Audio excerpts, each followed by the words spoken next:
Hola a todos, bienvenidos nuevamente a este masterclass de introducción a la egiptología. Hoy vamos a estar desarrollando un tema muy interesante en el módulo 4 y es nuestra línea del tiempo. Vamos a hablar acerca de los periodos y las dinastías del antiguo Egipto. Muchas veces cuando hablamos de la historia de esta maravillosa civilización, tendemos a pensar en aquellos faraones, en aquellas dinastías y en la división del imperio a partir de esa dinastía cero hasta el imperio helenístico. Y a veces pasamos por alto cuáles fueron los verdaderos inicios de esta civilización milenaria. Y es que siempre vamos a encontrar que hay una historia antes de la historia misma.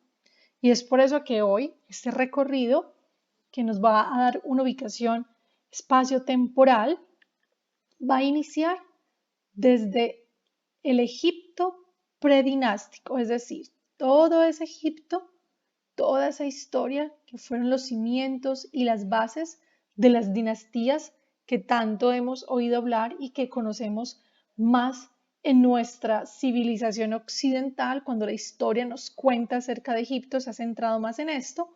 Hoy vamos a darnos la oportunidad de reconocer su historia desde el comienzo. Los invito a suscribirse en mi página web www.egiptologiamedellin.com. Allí pueden dejar sus preguntas, sus comentarios, incluso pueden reservar una clase en vivo cuando lo deseen a través de mi página web y siempre se están haciendo actualizaciones semanales y espero que encuentren artículos de su interés allí. Bueno, esa historia antes de la historia es el periodo predinástico, que es este lapso de tiempo que ocurre en todo lo que sucede antes de que pasemos a las dinastías históricas, es decir, todos los antecedentes de la dinastía cero hacia atrás. Entonces, este proceso cultural hunde sus raíces en el comienzo del Neolítico en el Valle del Nilo egipcio.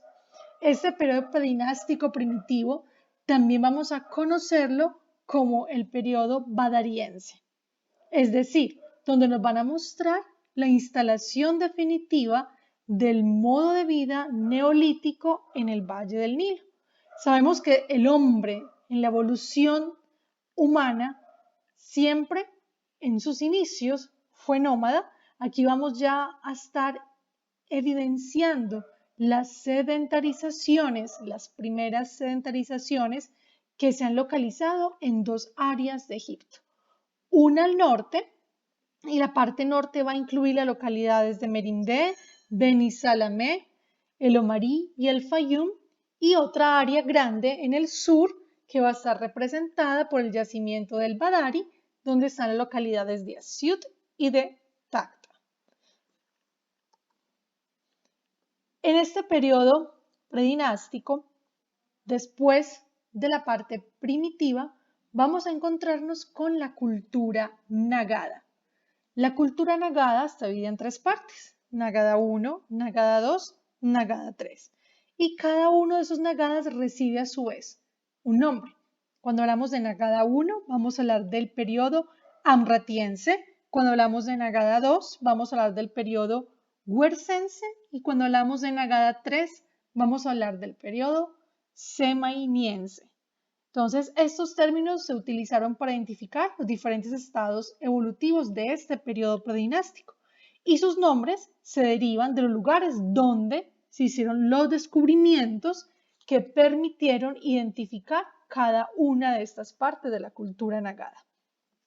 El primer periodo que ahorita les mencioné antes de la cultura nagada, que era el predinástico primitivo, es el que conocemos como badariense. Y ese primer periodo, el primitivo, estuvo dividido en un predinástico antiguo, en un predinástico medio y un predinástico reciente. Y ya de ahí se pasó a Nagada 1, Nagada 2, Nagada 3. Todas estas fases suponen que fue un periodo que abarca aproximadamente del año 4500 hasta el 3150 a.C.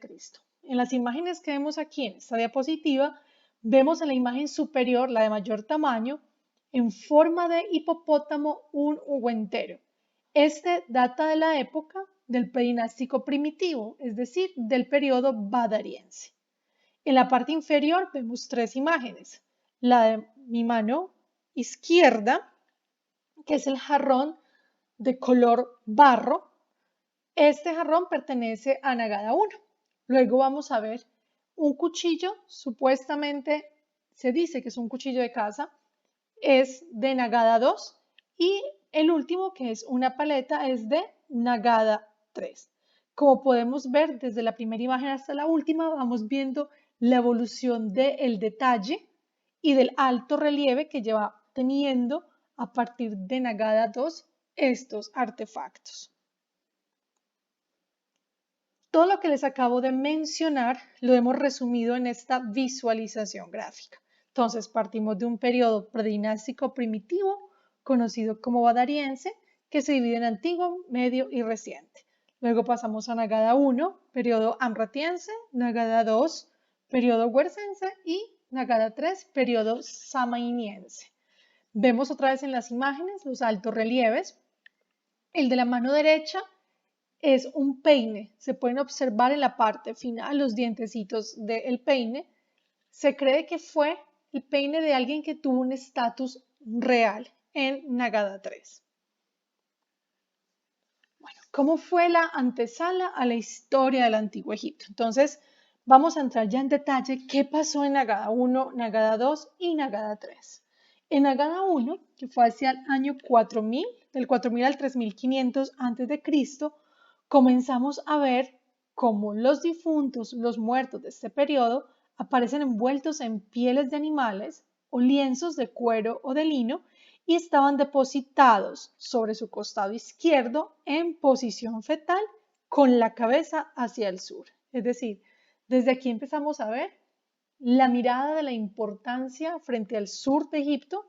Recordemos que más adelante, cuando lleguemos ahorita a Nagada 3, va a estar muy reconocida esa división que hubo en el imperio antes de la unificación, que era el Alto y el Bajo Egipto, donde el sur de Egipto se le conocía como el Alto Egipto.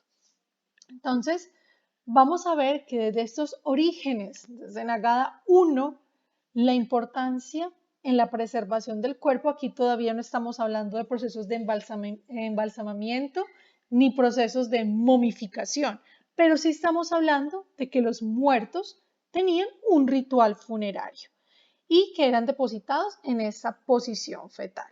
Y aunque no estaban momificados, sí estaban envueltos, como lo vemos allí, en cuero o en lino. Sus tumbas eran de forma oval y estaban cubiertas con ramajes y esteras.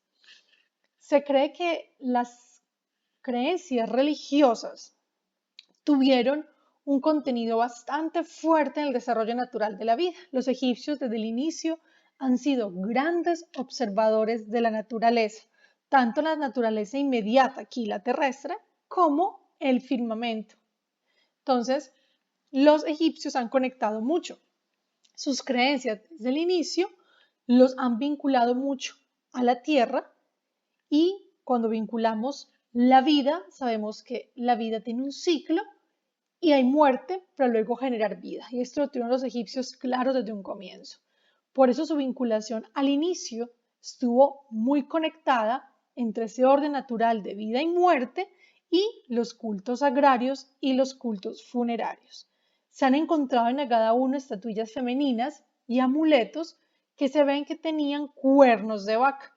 Es decir, ya empezamos a tener representaciones zoomórficas. Y en este caso, se cree que fue la primera representación o la antesala o el preludio al arquetipo de lo que luego conoceríamos como la futura diosa de Hathor. En Nagada 2, esta fase de la cultura se desarrolla alrededor del 3500 a.C. y tiene su origen en el Alto Egipto. Recordemos, como les dije ahorita, Alto Egipto está ubicado al sur del país y el Bajo Egipto está ubicado al norte, que de pronto por los nombres nos podemos confundir y pensar que alto es arriba y bajo es abajo. No, Alto Egipto es el sur. Se extendió tanto hasta llegar a Nubia y se expandió también hasta el Bajo Egipto. La agricultura progresó muchísimo en Nagada II. En este momento se ve la introducción a utilizar ya la azada de madera y hay hallazgos en la zona de Heracópolis que permiten mirar cómo fue el desarrollo urbanístico, es decir, empezamos a notar ya que se va convirtiendo en todos los dotes que caracterizan la urbe, la ciudad, y la complejidad y extensión de estos centros guarcenses. La cerámica típica en este periodo se muestra que tenía una pintura rojo-violeta sobre un fondo de color crema, mientras que si vemos la imagen que hay en el jarrón de Nagada I, vemos que es el color del barro como tal y el color de la imagen, del grabado, es el que es de color claro. En Nagada II lo vemos a la inversa.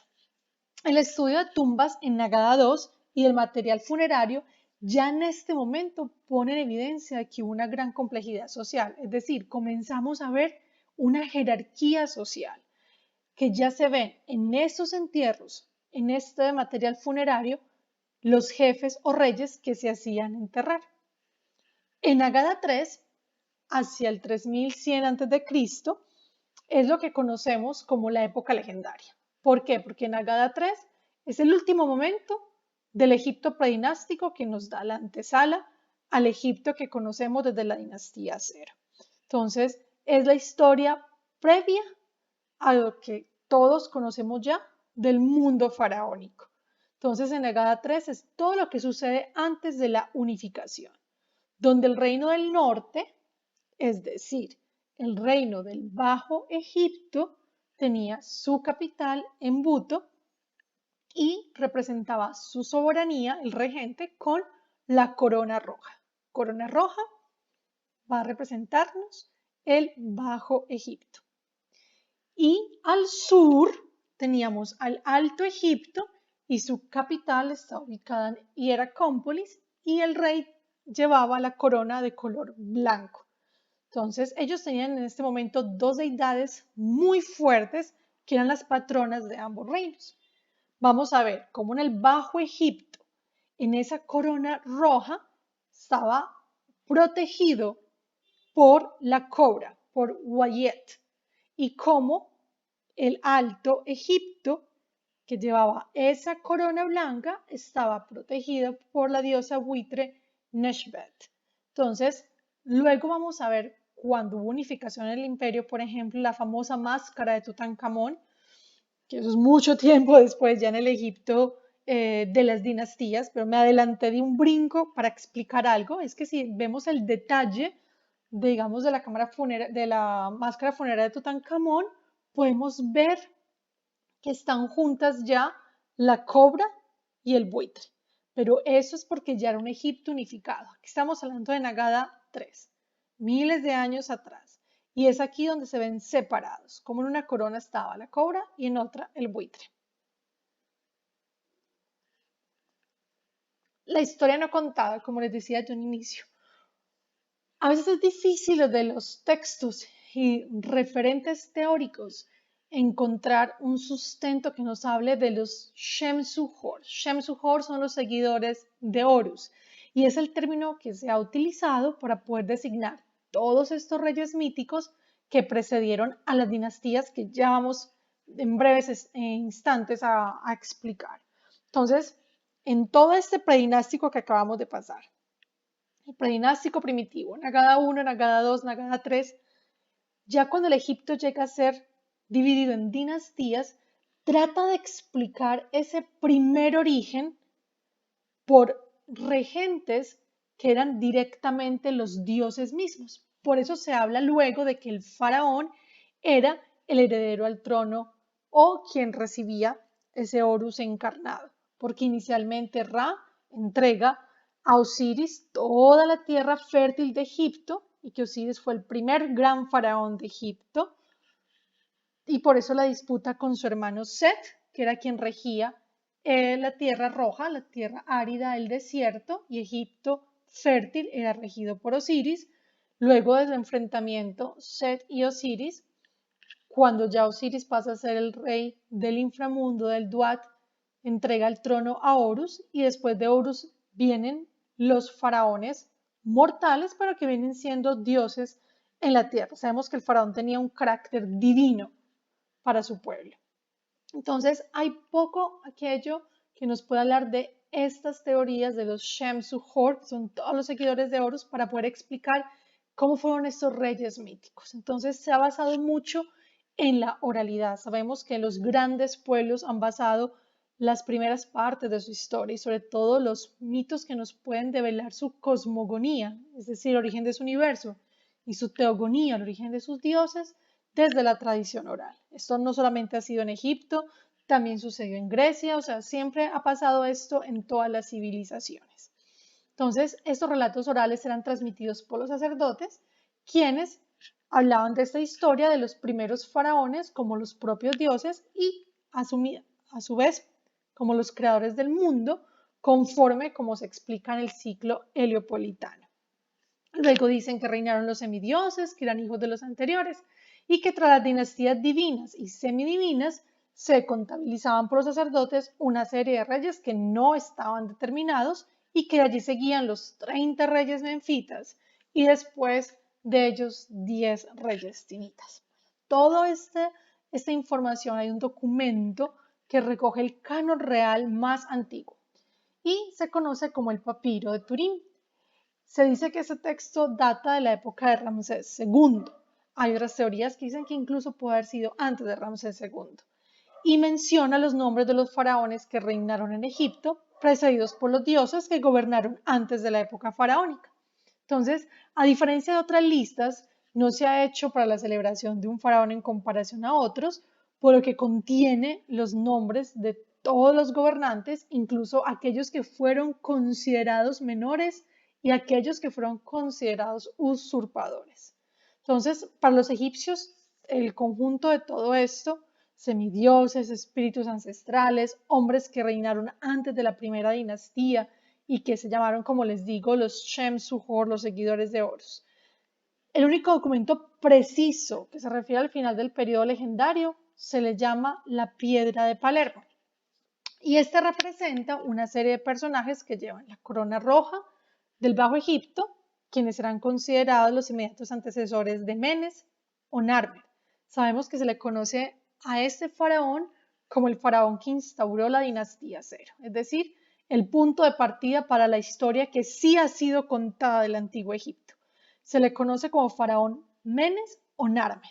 ¿Por qué también se le conoce como Narmer? Por la famosa paleta de Narmer, que vamos a ver más adelante, en la que se evidencia la unificación del imperio, es decir, la unificación del Alto y del Bajo Egipto, la fusión de las dos coronas, roja y blanca, y ya dejar de tener una capital que era Buto y otra que era Cómpolis, a tener una única capital para el imperio ya unificado que sería Memphis. Entonces, este conjunto de reyes, los que cuentan en relatos míticos como el rey escorpión, el mismo Ra y Narmer o Menes, se les habla que son los autores de la unificación y que son quienes constituyen la llamada dinastía cero.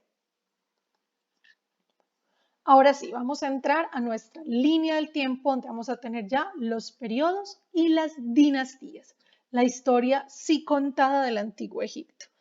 Iniciamos con un periodo arcaico, este periodo arcaico que va del 3000 al 2686 a.C. Aquí vamos a encontrar, como les dije, con el faraón Menes o Narmer, que unifica el Alto y el Bajo Egipto. Inicia la dinastía 1 con la capital en Memphis, como les comenté. Fueron un total de 8 faraones. Y es en este periodo arcaico que comienzan a desarrollarse estas ciudades a lo largo del río Nilo. Y muy importante algo en este periodo arcaico y es que se crea la escritura. La escritura eriática, esa escritura sagrada jeroglífica. La dinastía 2 con el faraón Hetep Sememui centraliza el poder. Entonces pasa a ya tener alrededor de 10 faraones esta dinastía número 2. En estos años hubo una especie de conflicto, hubo guerra civil, otros gobernadores utilizaron el título de Horus, menos Sehemib, que usó el título de Set. Es el único que se conoce que estuvo no como heredero de Horus y por ende de Osiris, sino del dios del desierto, de Set. En el Imperio Antiguo, que va alrededor del 2686 a.C. hasta el 2181 a.C., vamos a encontrar las dinastías 3 a las 6. Fue una época muy próspera en Egipto, el Imperio Antiguo. Vamos a empezar a ver en este Imperio Antiguo los grandes monumentos que lo hacen hoy por hoy esta civilización inmortal. Vamos a ver cómo en la dinastía número 3 se construye esa primera pirámide, que es la pirámide escalonada de Saqqara, que fue bajo el mandato del faraón Zoser. El faraón Zoser ordena al gran arquitecto real, Imhotep, que además de arquitecto era matemático y médico y que es el único mortal que después de morir fue elevado a la condición de Dios, quien construye para el faraón Zoser la pirámide escalonada de Saqqara. En la dinastía número 4 se construye la gran pirámide de Keops y la gran esfinge. En la dinastía 5 se le da mucha relevancia a la religión a Ra y Osiris. Sabemos la importancia de Ra, aquel dios que nace de un huevo dorado.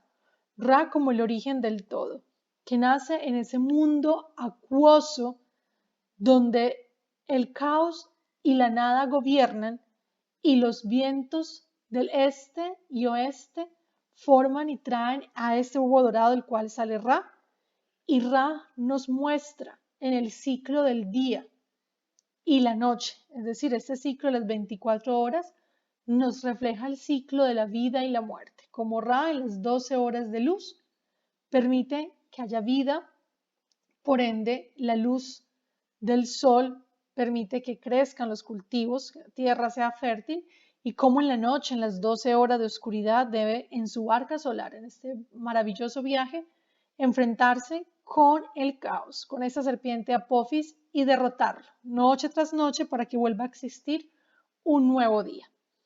Y también la relevancia importantísima al dios Osiris. Recordemos Osiris como primer regente en tierra de Kemet, de ese Egipto de la Tierra Negra, es decir, la tierra fértil.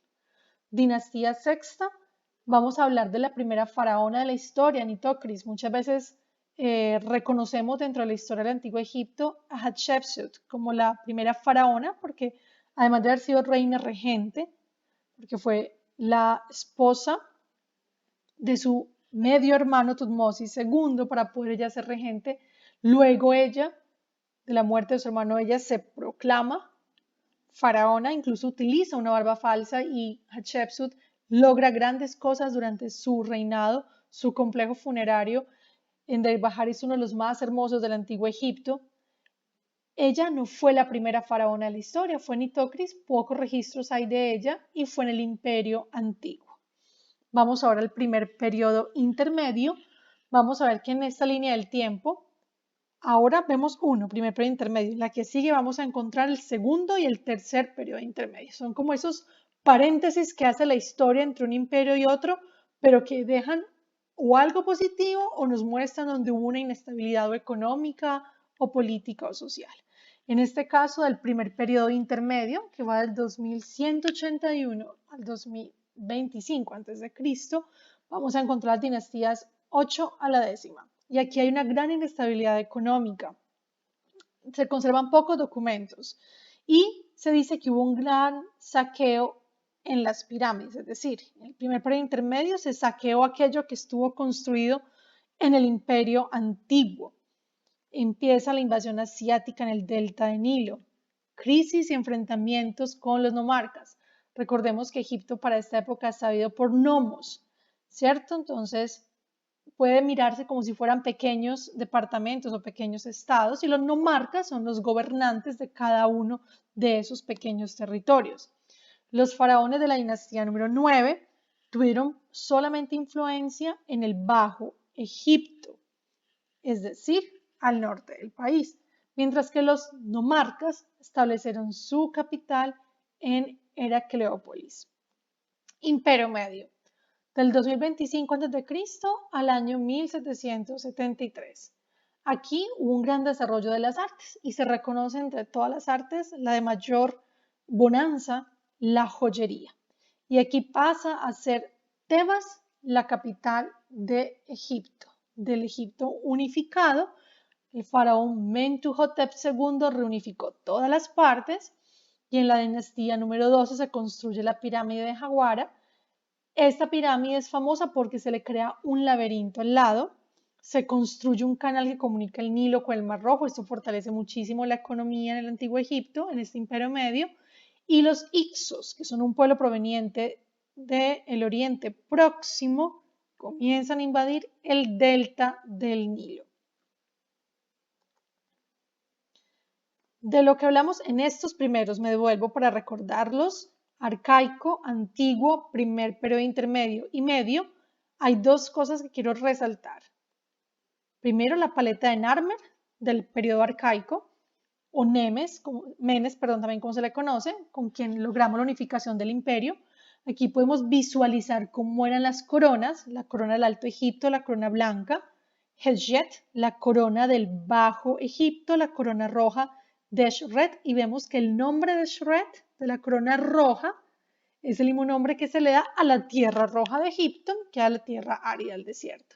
Y como vemos ya la corona doble, que simboliza que el imperio ya está unificado, Tencent.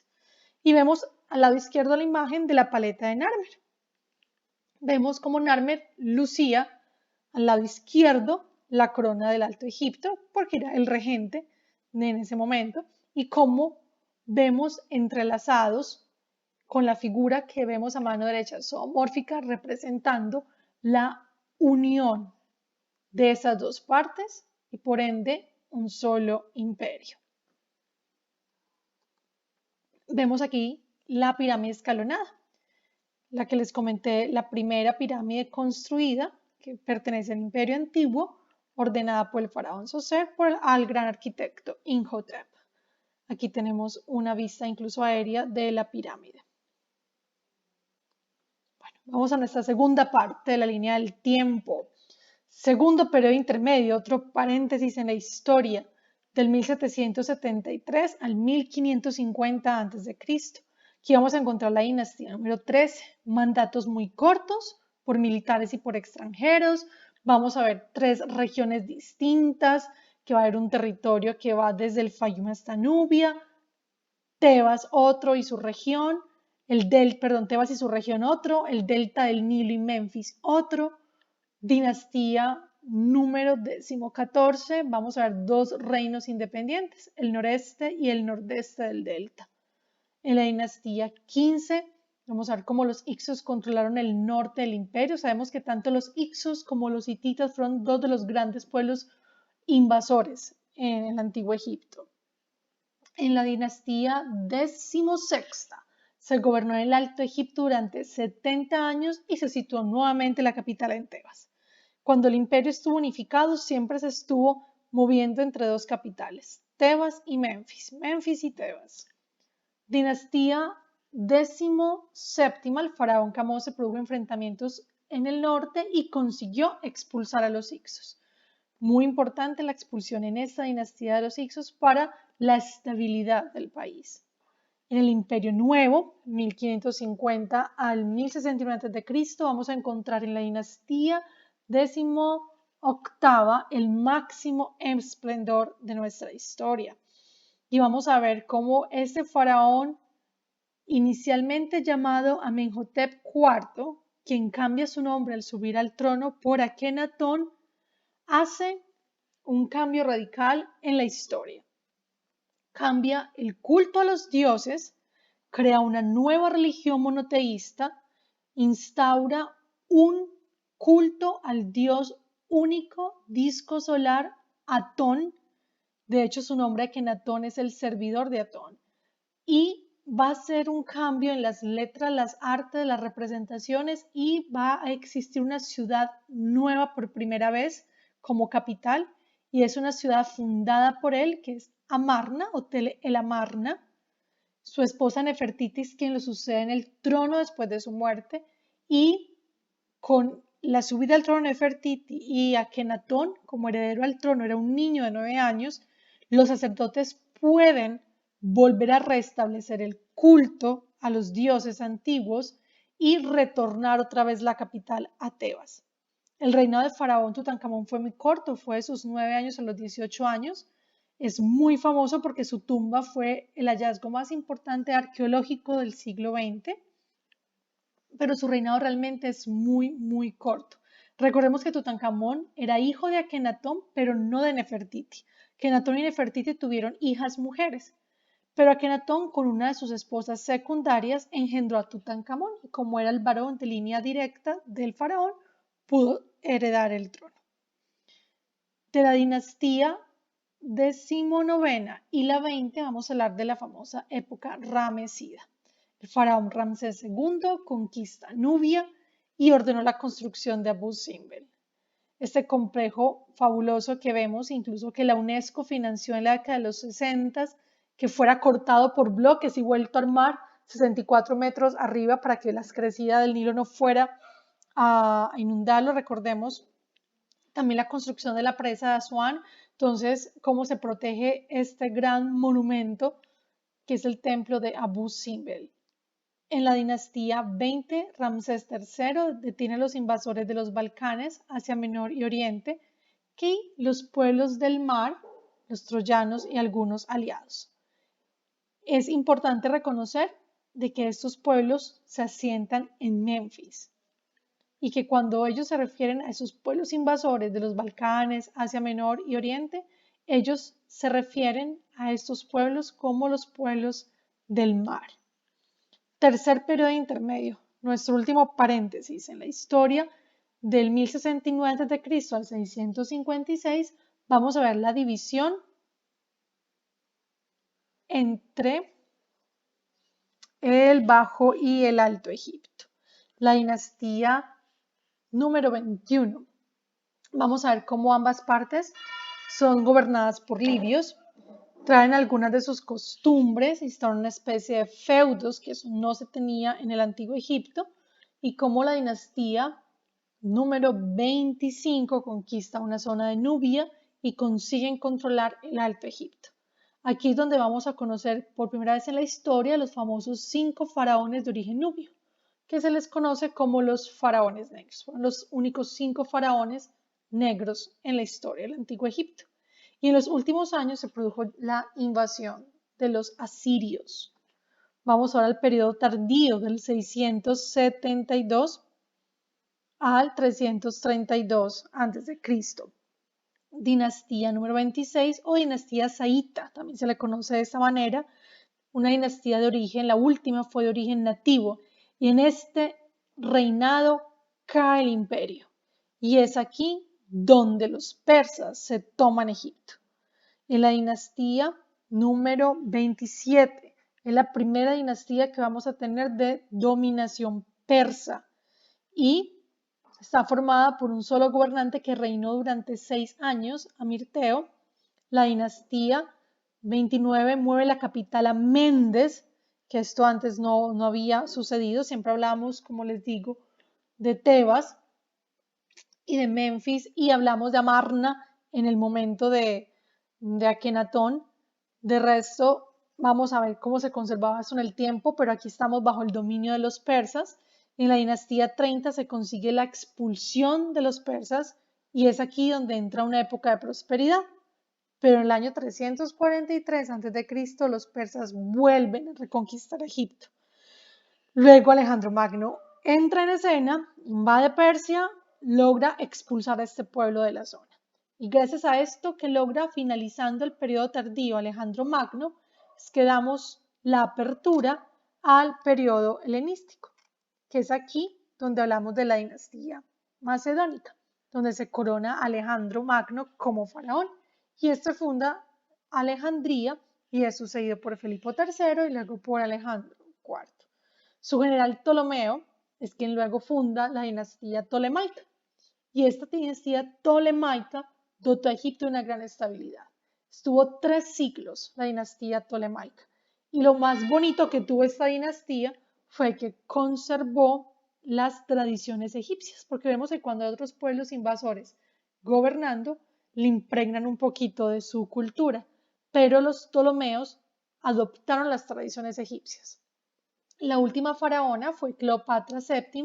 Sabemos que ella estratégicamente se unió con el emperador romano Julio César de él tuvo un heredero porque ella quería garantizar el poder de Egipto para derrotar a su hermano y esposo Ptolomeo XIII. Pero las cosas no resultaron para Cleopatra como quería. Tras la muerte de Cleopatra, sabemos que ella se enamora del general Marco Antonio. Ya después de su muerte, el emperador Augusto anexiona a Egipto al Imperio Romano y hasta aquí tenemos al Egipto que conocemos como Egipto. Con Cleopatra VII muere Cleopatra, finaliza el periodo helenístico y finaliza por ende la historia del Imperio egipcio como tal. Aquí dos imágenes para resaltar, la de Akenatón, como les mencionaba ahorita, el momento de mayor esplendor en el Imperio Nuevo, el faraón que desafió las tradiciones, el culto a los dioses, por su nueva religión dedicada al dios Atón. Vemos cómo en esta imagen él tiene una relación directa con el dios. Del disco solar se desprenden los rayos, de esos rayos se desprende una mano que siempre toca al faraón y a su familia y le entrega el Ankh, la llave de la vida. La vida estaba al alcance del faraón, era portador de vida. Aquí lo vemos en una escena junto a su esposa Nefertiti y sus hijas. Tuvieron 6 hijas mujeres.